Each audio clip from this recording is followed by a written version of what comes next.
माजी खासदार प्रिया दत्त पुन्हा एकदा राजकारणामध्ये सक्रिय झालेत। काँग्रेसच्या बैठकीला प्रिया दत्त या उपस्थित होत्या। रमेश चेन्नीथला, वर्षा गायकवाडांच्या उपस्थितीत झालेल्या बैठकीत दत्त यांनी सहभाग घेतला। काही दिवसांपूर्वी वर्षा गायकवाडांनी प्रिया दत्त यांची भेट घेतलेली होती। प्रिया दत्त वांद्रे पश्चिम मतदारसंघातून आशिष शेलारांविरोधात लढणार का, अशा चर्चा आता सुरू झाल्यात। प्रिया दत्त यांना विधानसभेची उमेदवारी मिळणार का, याकडेही लक्ष लागलंय।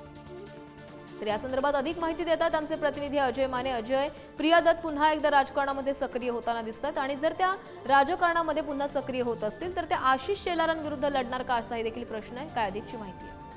खरं तर लोकसभेच्या निवडणुका झाल्यानंतर प्रिया दत्त त्या पुन्हा एकदा राजकारणातून गायब झालेले पाहायला मिळत होते। आपण काही दिवसांपूर्वी जी आहे ती त्यांनी वर्षा गायकवाड यांनी त्यांची भेट घेतली होती आणि या भेटीनंतर चर्चा सुरू झाल्या होत्या की प्रिया दत्त या वांद्रे पश्चिम भागातून जे ते निवडणुकीला सामोरे जातील।